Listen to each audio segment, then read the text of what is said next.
नमस्कार। नया साल, नई उमंग। आज हम ये विशेष प्रोग्राम करने जा रहे हैं और इसके लिए हमने डॉक्टर सीपी भारद्वाज, एक मोटिवेशनल स्पीकर को अपने स्टूडियो में इनवाइट किया है। जब भी हम किसी से 2020 के बारे में बात करते हैं, चर्चा करते हैं, तो लोग अक्सर एक बहुत ही नेगेटिव थॉट्स के बारे में या कभी मतलब उनको लगता है कि ये साल बहुत कष्ट से गुज़रा है। लेकिन मैं आप लोग को बताना चाहूँगी, every coin has two sides. हमें एक पॉजिटिव और नेगेटिव साइड भी देखना, नेगेटिव तो चला जो आप लोग सोचते हैं, बट उसका पॉजिटिव साइड्स भी देखना चाहिए। ये एक वैसा साल है जो हमारी ज़िंदगी में ऐसा आया कि जब हम लोग फैमिली सारी यूनाइट हो गई।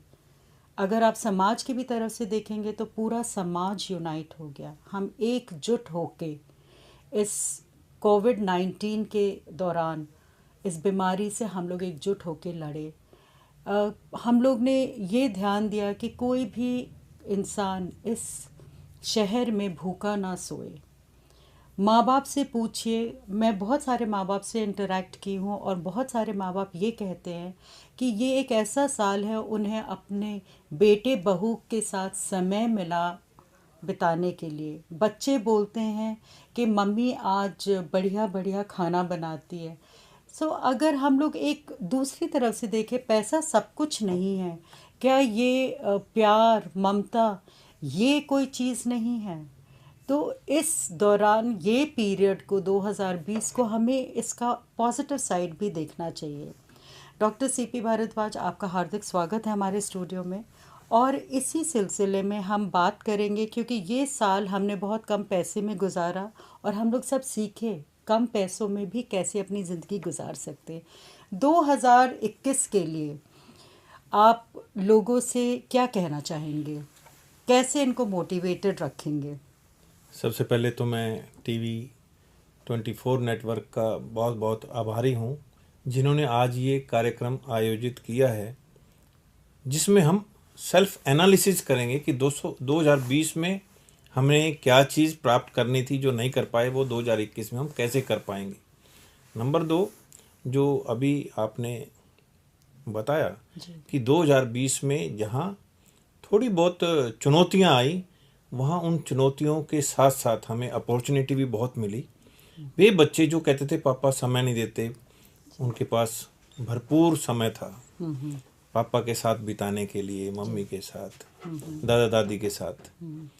उसके अलावा चुनौतियाँ जब अचानक आती हैं तो हमें कैसे फेस करना है, ये भी अवसर हमें प्रदान किया गया।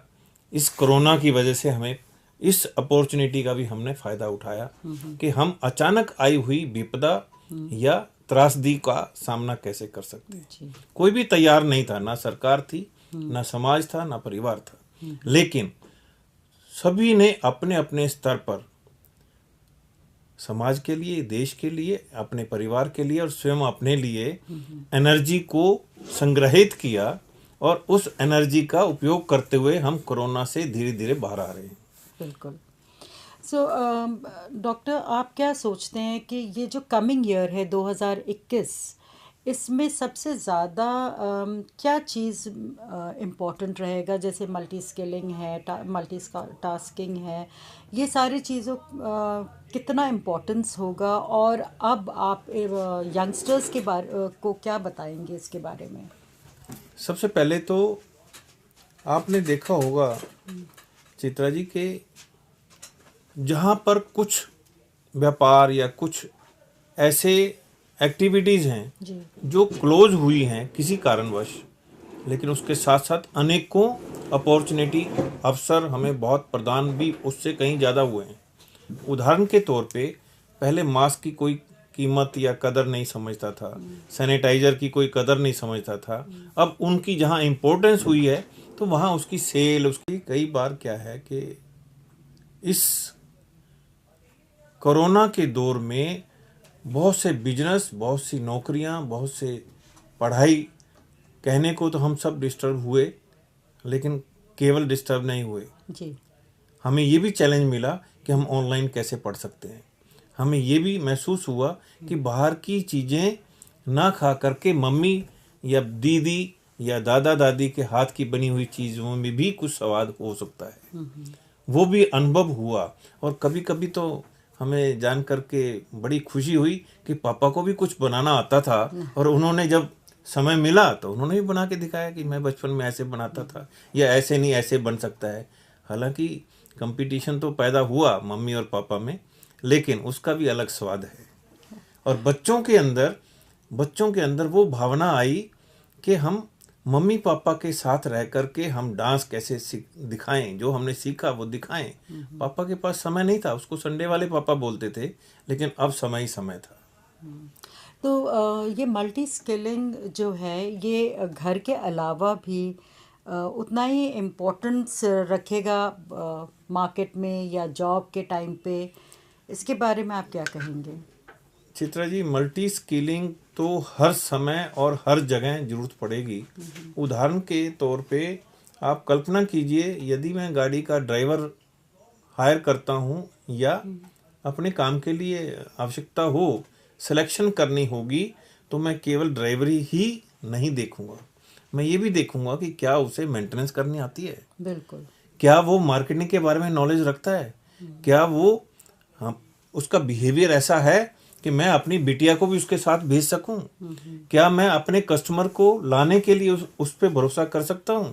जब तक ये सारी उसका एटीट्यूड, उसका बिहेवियर, उसका कम्युनिकेशन, उसकी पर्सनैलिटी, ये सब चीज़ें अगर उसमें नहीं हैं तो मैं उसको उस काम के लिए उपयुक्त नहीं समझूंगा। इसका साफ सा मतलब यही है कि वे व्यक्ति जो नौकरी पाना चाह रहे हैं उनके अंदर ये क्वालिटीज़, ये गुण होने बहुत ज़रूरी हैं। चाहे वो ड्राइवर है, चाहे वो सिक्योरिटी में है, चाहे वो क्लर्क है, चाहे अफसर है, मैनेजर है या जनरल मैनेजर है। डॉक्टर भारद्वाज, आपको मालूम है कि 21 में भी चीज़ें स्टेबलाइज हो, मतलब ग्रेजुअली अपने पटरी पे आ रही है।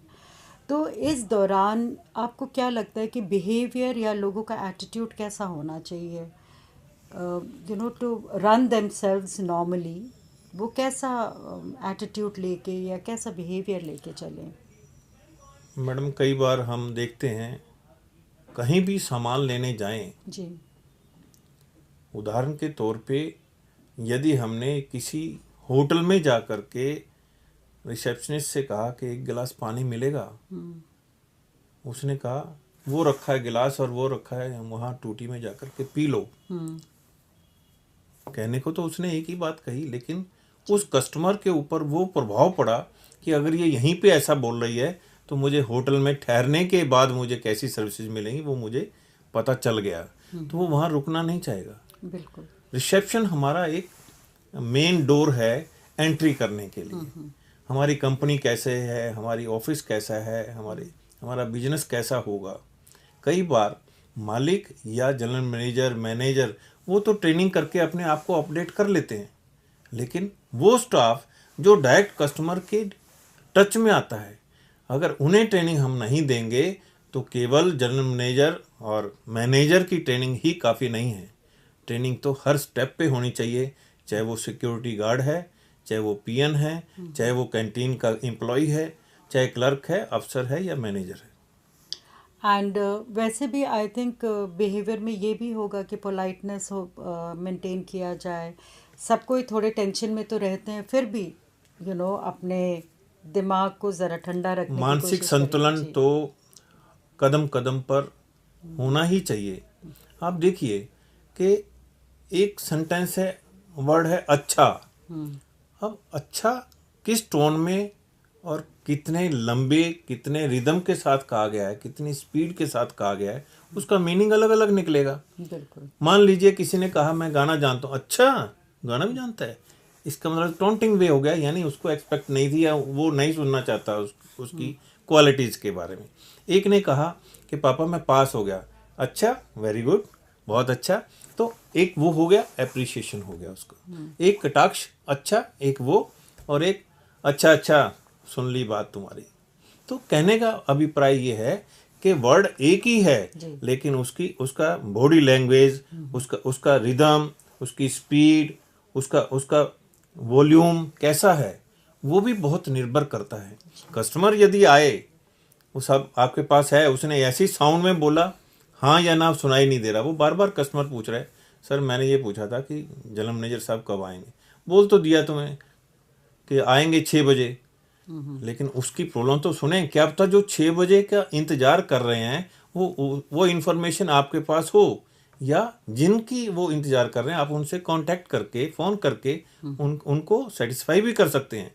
लेकिन वो डिपेंड करता है कि आपका एटीट्यूड कैसा है, आपका बिहेवियर कैसा है, आपके संस्कार कैसे हैं, आपको ट्रेनिंग कैसी मिली है। तो ये सब चीज़ें हर बिजनेस में, हर नौकरी पे, हर समाज में, हर परिवार में ज़रूरत पड़ती है। जिन लोगों ने इन चीज़ों को समझा उन्हें कभी भी नौकरी की या बिजनेस की या कस्टमर की कभी ऐसा ज़रूरत नहीं पड़ेगी कि उनको ऐसा निराशावादी समय देखना पड़े। टाइम मैनेजमेंट की जहाँ तक बात है, आप कल्पना कीजिए हम कभी भी घर से बाहर निकले संडे वाले दिन, मैं क्या एग्जांपल्स के द्वारा बताने की कोशिश करूँगा। जी। हमारा मन है कि आज हम बटर स्लाइस, ब्रेड आमलेट खाएं, लेकिन हम जैसे ही दुकान पे पहुंचे वो आपको ये कह रहा है कि सर अभी आधा घंटा और लगेगा गाड़ी आने में, सप्लाई आने में, ट्रक आने में, उसके बाद आपको ब्रेड और आमलेट या ब्रेड बटर मिल जाएगा। क्या आप आधा घंटा तक वेट करेंगे? हो सकता है कि आप वो आधा घंटा वेट ना करके आप अपने ऑफिस में जा कर के खाएं। हो सकता है आप उसकी जगह कुछ और खा लें। क्या वो ब्रेड जो आधा घंटा बाद आई है क्या वो बिक पाएगी? वो आधा घंटा सभी कस्टमर्स के लिए बहुत इंपॉर्टेंट है, क्योंकि उनको सुबह तैयार भी होना है, घर भी, ऑफिस भी जाना है। जी। तो इसलिए आप उसी से उदाहरण ले। अगर हमारी गाड़ी लेट आ रही है, अगर हमारा ड्राइवर लेट आ रहा है, हमारा ऑफिस का मैनेजर लेट आ रहा है, सिक्योरिटी वाला लेट आ रहा है, कहने को तो थोड़ा सा टाइम लेट हुए वो, लेकिन वो थोड़ा सा टाइम बहुत सारे कस्टमर के दिमाग में एक इमेज बना देगा कि यहाँ तो हमेशा ही लेट आते हैं। और कभी कभी तो ऐसा भी होता है जो लोग हमेशा लेट आते हैं, या ट्रेन, उदाहरण के तौर पे एक बहुत जोक भी आप इसको कह सकते हो।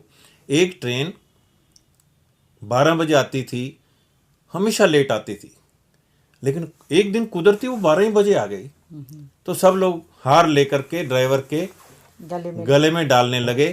तो ड्राइवर ने कहा क्या बात? कहता जी आज हमने जिंदगी में पहली बार देखा ये ट्रेन टाइम पे आई है। तो वो ड्राइवर हंसने लगा, कहता भाई साहब ये टाइम पे नहीं है, ये 24 घंटे लेट है गाड़ी। तो टाइम की ये इम्पोर्टेंस है जी। हर चीज़ समय पे हो तो उसकी कीमत और बढ़ जाती है, उसकी वैल्यू बढ़ती है, उसकी इमेज बढ़ती है, उसका ब्रांड नेम बढ़ता है कि ये चीज़ तो समय पे मिल ही जाएगी। डॉक्टर भारद्वाज, आप कम्युनिकेशन स्किल्स के बारे में क्या कहना चाहेंगे? कम्युनिकेशन कैसा होना चाहिए, और कुछ लोग का थोड़ा सा तरीका ठीक नहीं होता तो वो कैसे उसको इम्प्रूव कर सकते हैं? कम्युनिकेशन का जहाँ तक सवाल है, कई बार हम लोग अपने बच्चों को, अपने सबॉर्डिनेट को, या हम अपने कस्टमर को अपनी तरफ से तो कह लेते हैं कि हमने बता दिया, जबकि उसे समझ में आया, कितना आया, क्या वो उस पर, जब समझ में नहीं आया तो एक्शन क्या लेगा। कई बार घर में, एक बार उदाहरण के तौर पे मैं बताना चाह रहा हूँ कि एक मैनेजर अपनी वाइफ के लिए अपने बेटे को मैसेज छोड़ गए कि मैं सुबह शाम को 5 बजे आऊँगा, मम्मी को कहना तैयार रहे। उसने मम्मी को मैसेज दिया कि मम्मी आज पापा 5 बजे नहीं 7 बजे आएंगे, जबकि उसने कहा था ये कि 7 बजे नहीं 5 बजे आऊँगा। तो वो अपना काम करती रही। वो मैनेजर साहब जो थे अपने घर पे मैसेज के अनुसार 5 बजे पहुँचे और बोला अपनी वाइफ को कि तैयार हो आप? कहते तुमने तो 7 बजे जाने के लिए कहा था। जबकि वो बेटा मैसेज देने में कहीं कमी रह गई और उसने 5 बजे की बजाय 7 बजे तैयार रहने के लिए कहा। तो उसके लिए वो 2 घंटे इतने इम्पोर्टेंट थे मैनेजर के लिए, जो वो कभी भी पूरा नहीं कर पाएगा। हमें हमेशा ये याद रखना चाहिए कि हम जो मैसेज किसी को दे रहे हैं क्या वो समझने के योग्य है, क्या उस आदमी को ही दिया जाना चाहिए या उससे ऊपर वाले को। कई बार जो मैसेज मैनेजर को दिया जाना है वो यदि आप क्लर्क को देंगे तो क्लर्क अपने हिसाब से उस मैसेज को लेगा और उसके अपने हिसाब से ही उसको देगा। वही मैसेज अगर मैनेजर को दिया जाए तो उस पर प्रॉपरली एक्शन भी होगा और रिजल्ट भी आएगा। तो तो कम्युनिकेशन का बेसिकली हमें करेक्ट पर्सन को देना चाहिए और जो करेक्ट वो फ्लो में है, हाँ, जो वो समझ सके वो जो समझ मैसेज। सके। डॉक्टर भारद्वाज, बहुत अच्छा लगा कि आप हमारे स्टूडियो में आए और इतनी सारी बातें की। ये एपिसोड यहीं पे समाप्त होता है। जाते जाते अगर आप कुछ दर्शकों मोटिवेशन, हाँ, मोटिवेशनल टॉक या मोटिवेशनल सेंटेंस अगर हमारे दर्शकों को देना चाहें तो आप ज़रूर दीजिएगा 2021 के लिए। मैं आप सभी दर्शकों को ये अनुरोध करना चाह रहा हूँ कि नया साल जो भी है, वे लोग जो कुछ भी कहीं भी कभी भी करने के लिए तैयार हैं, उनके लिए नौकरियों की, बिजनेस की और मान सम्मान की कोई कमी नहीं रहेगी। केवल हर्डल अगर हैं, जो लोग सोचते रहते हैं कि आगे नौकरियों को क्या होगा, बिजनेस का क्या होगा, वो केवल वही सोचते हैं जिनका एटीट्यूड सही नहीं है, जिनका टाइम मैनेजमेंट सही नहीं है, जिनका कम्युनिकेशन सही नहीं है, बिहेवियर सही नहीं है। यदि वो सब चीज़ें अपने अपने क्षमता के हिसाब से आगे बढ़ कर के जिम्मेवारी लें, आगे बढ़ कर के उस चीज़ को सीखें। अब उदाहरण के तौर पे हमारे प्रधानमंत्री मोदी जी ने ड्राइवरलेस मेट्रो का उद्घाटन किया परसों। अब ये हमारे लिए कुछ लोग तो खुशी मनाते हैं, कुछ लोग इसके लिए अफसोस मनाते हैं कि कल को ड्राइवरलेस गाड़ियां चलेंगी, बसें, कारें या ट्रेनें, तो ड्राइवर कहाँ जाएंगे। एक बात तो ये है नकारात्मक सोच। और जो पॉजिटिव सोच है वो ये कहती है कि ड्राइवरों को समय रहते कुछ और एडिशनल काम भी सीख लेना चाहिए। कल को अगर ड्राइवरी नहीं होगी तो डीजल या पेट्रोल की गाड़ियों के रिपेयरिंग भी सीख सकते हैं वर्कशॉप में, कि कार क्यों खराब होती है, कैसे ठीक होती है। ड्राइवरलेस भले ही हो जाए, गाड़ियां खराब होंगी तो उसमें ठीक करने वाले मैकेनिक की भी जरूरत पड़ेगी। अगर हम समय रहते इस तरह की एडिशनल नॉलेज, एक्सपीरियंस या स्किल या टैलेंट उसको बढ़ाएंगे तो दुनिया की कोई ताकत आपको मायूस नहीं कर सकती, आपको डिप्रेशन में नहीं लेके जा सकती। और अगर आप खुश हैं, स्वस्थ हैं और अपने काम में हमेशा 100% आउटपुट देते हैं, आपका हर चीज़ सही रहेगी। मान सम्मान भी, स्वास्थ्य भी, एटीट्यूड भी, बिहेवियर भी, यार दोस्त भी, और यहाँ तक कि आपके मित्र जो बनेंगे वो भी अपने आप को गर्व का अनुभव महसूस करेंगे। आज के लिए इतना ही है। बहुत बहुत धन्यवाद। Thank you so much doctor Bharadwaj. नमस्कार। आपका भी चित्र जी।